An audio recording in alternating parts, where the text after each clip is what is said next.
نحمده ونصلي على رسوله الكريم اما بعد۔ آج کی اس مبارک مجلس میں سب سے پہلے تو میں ان حفاظ کرام کو اور ان مفتیان کرام کو دل کی گہرائیوں سے مبارکباد پیش کرتا ہوں جن کے احساس میں یہ مجلس سجائی گئی ہے۔ اللہ تعالیٰ اس کی خوشیاں ہم سب کو نصیب فرمائے۔ مجھے بہت کچھ کہنا تھا لیکن وقت کی قلت کے پیش نظر میں اپنی گفتگو کچھ شروع سے کچھ آخر سے کچھ درمیان سے حذف کر کے اور چند ضروری گزارشات عرض کر کے انشاءاللہ اپنی بات سمیٹ لوں۔ میں اپنی گفتگو میں چھوٹی چھوٹی 3 باتیں عرض کرنا چاہتا ہوں۔ پہلی بات، یہ مدرسہ کب بنا؟ نمبر 2، مدرسے نے انسانیت کو کیا دیا؟ اور نمبر 3، مدرسے کی چند روشن خدمات کیا ہے؟ جہاں تک تعلق ہے پہلی بات کا کہ مدرسہ کب بنا، تو اگر یوں کہا جائے تو یہ غلط نہیں ہوگا کہ جس دن اقرأ بسم ربک الذی خلق والی آیت نازل ہوئی اسی دن مدرسہ بن گیا۔ گویا ہمارا پہلا مدرسہ اس کا نام غار حرا ہے۔ جس دن ہمارے نبی پاک صلی اللہ علیہ وسلم کو نبوت ملی اسی دن مدرسے کا آغاز ہو گیا۔ جتنی پرانی تاریخ اسلام کی ہے اتنی ہی پرانی تاریخ مدرسے کی ہے۔ اسلام اور مدرسہ لازم ملزوم ہے۔ ریاست مدینہ اور مدرسہ مسجد لازم ملزوم ہے۔ اگر ہم اپنے وطن عزیز کو بھی ریاست مدینہ بنانا چاہتے ہیں، اللہ کرے بن جائے، تو اس کے لیے آغاز مدرسہ مسجد۔ بلکہ میں تو عرض کروں گا کہ اللہ تعالیٰ نے جب کائنات کو بنانے کا فیصلہ فرمایا، میں اپنا مکان بنانا چاہتا ہوں تو سب سے پہلے مجھے کیا کام کرنا ہوگا؟ سوچتے ہیں اللہ رب العزت نے اس کائنات کو بنانے کا ارادہ فرمایا تو آغاز مسجد سے کیا۔ ان اول بیت وضع للناس للذی ببکۃ مبارکا وہدی للعالمین۔ آغاز بیت اللہ سے۔ پہلے میں ساتھیوں سے عرض کیا کرتا ہوں سوسائٹی بعد میں، اللہ کا گھر پہلے ہو۔ ہم لوگ پہلے سوسائٹی کے لیے کوشش کرتے ہیں، پھر جو جگہ کونے کھانچے کی بچ گئی ہے چلو یہاں مسجد بنا دیں۔ آخری درجے میں چلو یہ کونا کسی کھاتے میں نہیں ہے تو اس کو مسجد کو دے دو۔ ہونا یہ چاہیے کہ زبردست قسم کی مسجد۔ سوسائٹی کے پلاٹ بیچنے والے پہلے خود بنائیں، اس کی برکت سے انشاءاللہ بعد میں پلاٹ بھی بک جائیں گے۔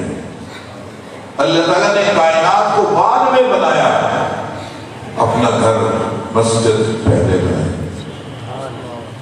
ہمارے نبی پاک صلی اللہ علیہ وسلم ہجرت فرما کر مکہ میں تو فضا ہے، ایسی نہیں تھی کہ اور مسجد بنائی ہے، جو بنی ہوئی ہے وہ نہیں آباد ہونے دے رہے۔ آپ جب مدینہ منورہ پہنچے اور قباء بستی میں 14 دن تک قیام فرمایا، سب سے پہلا کام جو آپ نے اس بستی میں کیا مسجد بنایا۔ تاریخ اسلام کی سب سے پہلی مسجد مسجد قباء ہے۔ آپ آگے بڑھے مسجد نبوی بنائیں، ادھر مسجد ادھر صفہ مدرسہ بنایا۔ مسجد مدرسہ مسجد مدرسہ مسجد مدرسہ ساتھ ساتھ ہی چلتے ہیں۔ اس لیے میں نے عرض کیا کہ مدرسے کی تاریخ 1400 سال پر مفید ہے، جیسے کہ اسلام کی تاریخ 1400 سال پر مفید ہے۔ مدرسے کا نصاب تعلیم اور یہ سمجھ میں نہیں آتا، صدیاں گزر گئی، اب تک آپ پرانے حدود لے کر بیٹھے ہیں۔ ہاں، کب تک ابا کی انگلی پکڑ کے چلتے رہو گے؟ اپنی مدد آپ چلو، لیکن اس میں کوئی دوسری رائے نہیں کہ مدرسے کا نصاب تعلیم وہی ہے جو ہمارے پیارے محبوب صلی اللہ علیہ وسلم کی بعثت کے مقاصد ہیں، جو منشور اللہ کے نبی لے کر آئے ہیں صلی اللہ علیہ وسلم، وہی مدرسے کا نصاب ہے۔ لقد من اللہ علی المؤمنین اذ بعث فیہم رسولا، کیا کام ہے؟ یتلو علیہم آیات، اللہ کے قرآن کی تلاوت۔ ہمارے مدرسوں میں حفظ کی دادرے کی کلاسیں کیا کرتے ہیں؟ یہ تو کرتے ہیں، یہ ہمارا نصاب ہے۔ وَيُزَكِّيهِمْ، آپ کے مقاصد بعثت میں ایک تزکیہ بھی ہے۔ کوئی طالب علم اگر چاہے کہ میں مدرسے میں پڑھوں گا مگر نماز نہیں پڑھوں گا، مدرسے میں پڑھوں گا مگر جھوٹ بولوں گا، مدرسے میں پڑھوں گا امی ابا کی بات نہیں مانوں گا، ایسا نہیں ہوگا۔ وَيُزَكِّيهِمْ، تعلیم اور تربیت یہ دونوں مدارس میں موجود ہیں۔ وَيُعَلِّمُهُمُ الْكِتَابَ وَالْحِكْمَةَ، درس نظامی یہ تعلیم، کتاب اور حکمت ہے۔ اس لیے میں نے کیا کیا، جتنا ہمارا نصاب سمجھنا آسان ہے اور کسی کا بھی سمجھنا آسان ہے، ہم کیا پڑھتے ہیں کیا پڑھاتے ہیں، جب جی چاہے آؤ مدارس میں بیٹھو، بہت ساری کلاسوں میں درسگاہوں میں آتے ہیں لوگ، بیٹھتے ہیں، سنتے ہیں، جاتے ہیں۔ یہ ہمارا نصاب تعلیم۔ مدرسہ اسی وقت سے شروع ہو گیا جب سے اسلام شروع ہوئے۔ میں ایک جملہ ڈالنا چاہتا ہوں معذرت کے ساتھ، مدرسے کا دشمن دراصل اسلام کا دشمن ہے، مگر ڈائریکٹ اسلام پہ حملہ کرنا مشکل ہے، اس لیے وہ دائیں بائیں شائع کر کے کبھی مولوی کو دیوار سے لگانے کے چکر میں پڑا رہتا ہے، کبھی کسی حافظ کے خلاف ہوگا، کبھی مفتی کے خلاف ہوگا، کبھی مدرسے کے خلاف ہوگا، حقیقت میں وہ اسلام کے خلاف۔ شیخ الہند رحمہ اللہ جو چوٹی کے عالم تھے، مولانا الیاس بھی ان کے شاگرد تھے، شیخ الہند ہمیں مدرسے نے دیا۔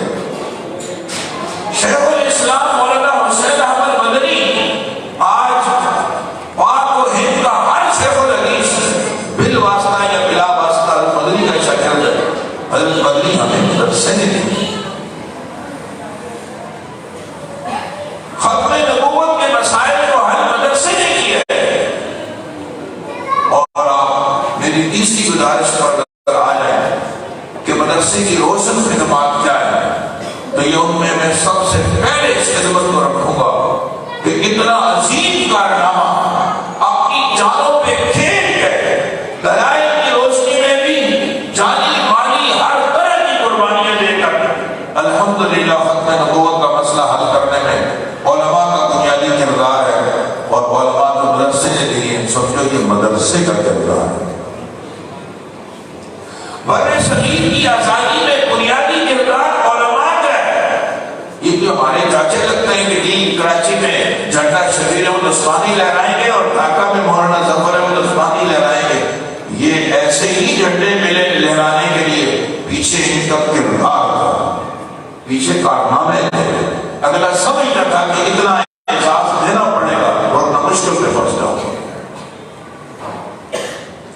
مدارس دینیہ نے ہمیں علوم نبویہ، قرآن، حدیث، سنت، ان سارے علوم کی حفاظت کا سبب ظاہری اعتبار سے مدرسہ ہے۔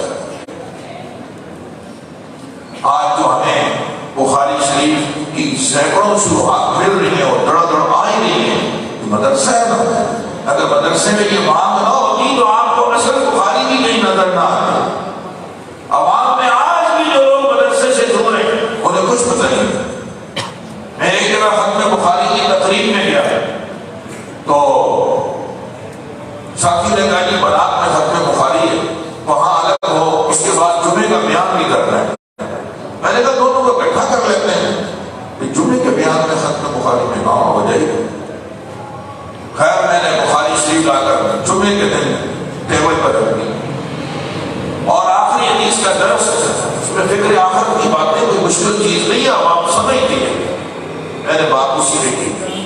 آخر میں نے لوگوں سے کہا یہ بتلاؤ بخاری شریف دیکھی ہے؟ یقین کریں ایک بڑے مجمع نے کہا ہم نے کبھی نہیں دیکھی. سنا ہے بخاری شریف. میں نے وہ کتاب اٹھائی اور دکھائی. میں نے کہا یہ بخاری شریف، اور اس طرح کی ہمارے پاس 2 جلدیں، اور یہ صرف بخاری کو اب تو مکتبۃ المشتبہ والے نے 4 کی ہوئی.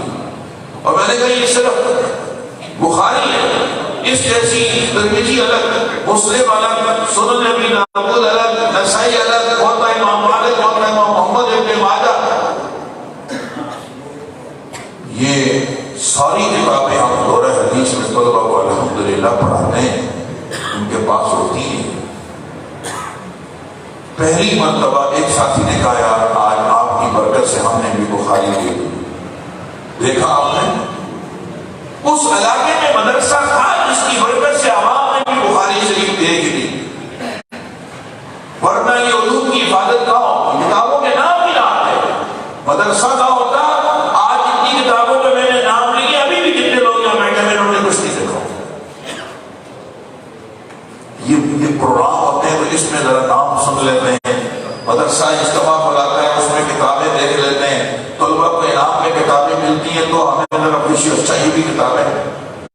میں نے اپنے معاملے میں ایک دفعہ انعام میں واٹر سیٹ دیا، پانی پینے کا جگ گلاس. ایک ساتھی نے کہا پہلی مرتبہ ایسا انعام دیا جو ہماری سمجھ میں بھی آیا. یہ کتابیں ہماری سمجھ میں کدھر آتی ہیں، کیا دیتے رہتے. یہ زبردست ہے، ابھی اس میں شربت بنا کر پیئیں گے، رمضان میں دعا بھی کریں گے. عوام کو کچھ پتہ نہیں تھا. ان مدارس کی برکت سے یہ علوم نبویہ محفوظ ہے. ان مدارس کی برکت سے علوم نبویہ کی اشاعت بھی ہو رہی ہے. ہر سال کتنے حفاظ فارغ ہو رہے ہیں، ہر سال کتنے علماء فارغ ہو رہے ہیں. دارالعلوم میں بڑا خٹک حقانیہ میں 1500 علماء کرام صرف دورہ حدیث میں ہیں. یہ 1500 خاندانوں کے بچے ہیں، 1500 علاقوں میں جائیں گے، اور آپ بتاؤ کتنے علاقوں میں انشاءاللہ دین کی شمع روشن ہوگی. یہ مدارس کی برکت سے. یہ میں نے ایک مدرسے کی مثال دی. کراچی میں جامعہ دارالعلوم کراچی، جامعہ فاروقیہ، جامعہ علوم اسلامیہ علامہ بلوری نام، اور دیگر بڑے بڑے مدرسے جہاں دورہ حدیث تک تعلیم ہو رہی ہے. کتنے علماء فارغ ہو رہے ہیں، لاکھوں کی تعداد. 1 لاکھ سے زائد بچے صرف وفاق المدارس میں حفظ کا امتحان دے رہے ہیں. تو اب آپ سوچیں دیگر جو تنظیمیں حفظ کروا رہی ہیں وفاق میں شامل نہیں ہے، وہ تبلیغی جماعت والے بہت سارے مدرسے ان کے وفاق میں شامل نہیں ہیں، حفاظ کو تیار کر رہے ہیں. یہ اشاعت مدرسے کر رہے ہیں. اور صرف پاکستان میں نہیں، پوری دنیا میں الحمدللہ پاکستان علماء بھیج رہا ہے، حفاظ بھیج رہا ہے، مفتی بھیج رہا ہے، امام مؤذن بھیج رہا ہے. آپ کے پاکستان میں سعودی عرب کا کوئی امام ہے تو سعودی عرب میں دیکھنا کتنے امام ہیں. سعودی عرب میں ایک دفعہ یہ شرط لگی کہ مساجد میں مدارس میں کتنے خارجی لوگ استاد ہیں، یعنی انڈیا پاکستان بنگلہ دیش کے ہمارے یہاں حفظ کی کلاسیں پڑھا رہے ہیں، ان کو نکال دو. ہم خود اپنے اساتذہ کو پیش کریں گے، وہ پڑھائیں گے. اچھی بات ہے، آرڈر جاری ہو گیا، مدرسے خالی ہو گئے، مدرس کوئی نہیں آیا. آج بھی حرمین شریفین میں سب سے زیادہ حفظ کے اساتذہ آپ کے پاکستان کے ہیں، انڈیا کے ہیں، بنگلہ دیش کے ہیں. مدارس نے بھیجے، یہ علماء حفاظ ہم نے بھیجے. امریکہ کا کوئی بندہ یہاں موزن لگا ہوا ہے. امریکہ میں الحمدللہ ائمہ اور معتدین پاکستان کے موجود ہیں.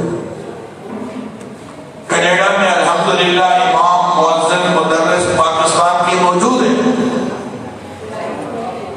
اور میں ایک جملہ عرض کروں گا معذرت کے ساتھ، یہاں کا دنیاوی تعلیم کا ڈگری جو اصلی تعلیم کی رکھتا ہے ڈاکٹر صاحب، انجینئر، اس کے دل کی آرزو کیا ہے پتہ ہے؟ کاش کہ میری ڈگری پہ امریکہ کی مہر لگ جائے، لوگ مجھ پر اعتماد کریں، مجھ سے علاج تو کروائیں۔ وہ باہر لگاتا ہے، ڈگری باہر لگاتا ہے، امریکہ سے پڑھ جائے، ورنہ جہاں بیٹھتا ہے پیچھے لگی ہوتی ہے امریکہ سے پڑھ جائے۔ ایسا ہے کہ ہمیں کوئی اعتراض نہیں، لگاؤ، اچھی بات ہے، لیکن میں دوسری بات کہہ رہا ہوں، اس کو بھی تو مان لو۔ ہم آپ کی ڈگری پہ فخر کرتے ہیں کہ آپ امریکہ سے پڑھ کے آئے، لیکن امریکہ کا مسلمان، یورپ کا مسلمان یہ چاہتا ہے کہ کاش میرا بچہ پاکستان کے کسی مدرسے کا طالب علم ہو اور وفاق المدارس عربیہ پاکستان کی مہر اس کی ڈگری پر لگی ہوئی ہو، وہ اس میں خوشی محسوس۔ میں ایسی فیملیوں کو جانتا ہوں جو یورپ ممالک چھوڑ کر اسلام آباد میں رہتے ہیں، لاہور میں رہتے ہیں، وہی کیا کر رہے ہو یہاں؟ کرائے کے مکان میں بچہ جامعہ اشرفیہ لاہور میں پڑھتا ہے، میرا بچہ معہد الفقیر جھنگ میں زیر تعلیم ہے، میرا بچہ جامعہ دارالعلوم کراچی میں پڑھ رہا ہے۔ میں اس وجہ سے نہ، جو بچہ میرا چونکہ یہاں پڑھ رہا ہے تو میں پاکستان میں کرائے پر رہتا ہوں، جو ہی حافظ بن جائے گا، عالم بن جائے گا، میں چلا جاؤں گا۔ میں عرض کر رہا تھا کہ ہم نے صرف پاکستان کو نہیں، پوری دنیا کو الحمدللہ حفاظ دیے، علماء دیے، عرب ممالک کو بھی حفاظ پاکستان سے دیے ہیں جن کی زبان میں قرآن نازل ہوا ہے، اور غریب کے بچے کو جہالت کے اندھیرے سے نکال کر دل کی روشنی مدرسوں نے دی ہے۔ ورنہ آپ کے پاس تو سرکاری اداروں میں، معاف کیجیے گا، تعلیم کوئی نہیں، کرسیاں خالی ہیں، استاد نہیں ہیں، استاد ہیں تو پہلے بھی ہم نہیں، تو سرکاری اداروں کا تو یہ حال ہے، اور جو پرائیویٹ ہیں وہاں تعلیم کم ہے، تجارت زیادہ ہے۔ یہ بھی فیسوں کا جو سنو نا حیران ہوتا ہے، داخلہ فیس، سیکورٹی فیس، ماہانہ فیس، امتحانی فیس، فلاں فیس، فلاں فیس، پتہ نہیں کتنی لمبی چوڑی غریب کہتا ہے اچھا جی میرا بچہ چاہے کہ ٹھیک ہے میں نہیں پڑھا سکتا، اور اس میں بھی غریب کا نصاب الگ ہے، مالدار کا نصاب الگ ہے۔ غریب کا بچہ میٹرک کر کے بھی انگریزی میں درخواست لکھنی نہیں جانتا، اور جو مالدار کا بچہ ہے وہ کلاس 1 میں انگریزی بول رہا ہوتا ہے۔ یہ تو فرقہ بازی، یہ عصری علوم میں ہے، مدارس میں نہیں۔ ہمارے پاس غریب کے بچے کا نصاب بھی وہی ہے جو مالدار کے بچے کا نصاب ہے، وہی شرح جامی غریب کا بچہ پڑھے گا، وہی شرح جامی ارب پتی کا بچہ بھی وہی پڑھے گا۔ اس کو بھی اسی وفاق کا امتحان دے کر نمبر لینے ہیں، اس کو بھی اسی وفاق کا، کراچی میں پڑھے تو یہی نصاب ہے، پشاور میں گئے تو یہی نصاب۔ یہ مدارس نہیں ہے، مدارس دینیہ نے الحمدللہ ملک کی شرح خواندگی میں اضافہ کیا ہے۔ ایسے ایسے دیہاتوں میں میں جا چکا ہوں جہاں بجلی نہیں ہے، سڑکیں نہیں ہیں، گیس نہیں ہے، اسکول بھی نہیں ہے، پرائمری اسکول بھی نہیں ہے، الحمدللہ کوئی نہ کوئی قرآن مجید کا مکتب وہاں کھلا ہوا ہے۔ عزیز دوستوں اور بزرگوں، مدارس دینیہ کی بھی ہمیں ضرورت ہے، جیسے ہمیں مستری چاہیے، جیسے ہمیں ڈاکٹر چاہیے، انجینئر چاہیے، سچی بات ہے ایسے ہی ہمیں مدرسہ بھی چاہیے۔ اگر ڈاکٹر معاشرے پر بوجھ نہیں تو مدرسے کو بھی بوجھ نہ سمجھو، ہمیں بھی سجا رہنے کا حق دیا جائے۔ ہم بھی علوم نبویہ کی اشاعت کا ذریعہ ہیں، جو اصل اعزاز ہے ہمارے وطن عزیز کی نظریاتی سرحدوں کے محافظ یہ مدارس دینیہ ہے۔ میں دل کی گہرائیوں سے مشکور ہوں ان حضرات کا جو آج اس عظیم اجتماع کا حصہ بنے، مدارس کی حوصلہ افزائی کرو، خصوصاً دین دشمن طاقتیں جبکہ اس مدارس کو پھلتا پھولتا نہیں دیکھنا چاہتی، ایسے موقع پر اور زیادہ ضروری ہے کہ ہم ان کا دایاں بازو بنیں۔ عصری علوم کے اعتبار سے کروڑوں روپے حکومت خرچ کر رہی ہے، کروڑوں، اور ہمارے مولانا سید یوسف صاحب کی محدود فرمایا کرتے ہیں، اس کے باوجود ہم 133ویں صف میں کھڑے ہیں، 132 ملک ہم سے آگے ہیں، زیادہ ترقی یافتہ ہے، کروڑوں روپے خرچ ہو رہے ہیں، اور دینی تعلیم کے اعتبار سے ہمیں حکومت کچھ نہیں دیتی۔ آپ حضرات جو حضرات کو مدرسے سے محبت رکھتے ہیں، سینکڑوں اعتراضات کے باوجود آپ نے جو مدرسے کے محتمم پر اعتماد کیا اور محتمم میں آپ کے اعتماد کو بحال رکھتے ہوئے جو محنت کی، ہم نے آپ میں شرمندہ نہیں کیا۔ دینی علوم کے اعتبار سے الحمدللہ پاکستان اس وقت دنیا میں پہلی صف میں کھڑا ہے۔ جتنے حفاظ علماء مفتیان کرام پاکستان سے تیار ہو رہے ہیں، اتنے کہیں بھی تیار نہیں ہو رہے۔ ہمیں چاہیے کہ ہم اپنے اس مدرسے کو سعادت سمجھیں، اپنے بچوں کے لیے، بچیوں کے لیے اور دیگر بڑے حضرات کو بھی یہ علوم حاصل کرنی چاہیے۔ دعا ہے کہ اللہ تعالیٰ اس ادارے کے تمام مسائل کو حل فرمائے، مسائل کا انتظام فرمائے، ادارے کے محتمم اساتذہ، معاونین، منتظمین کی شب و روز کی کاوشیں اللہ تعالیٰ قبول فرمائے۔ آپ کی توجہ کا بہت شکریہ، جزاکم اللہ۔ السلام علیکم ورحمۃ اللہ وبرکاتہ۔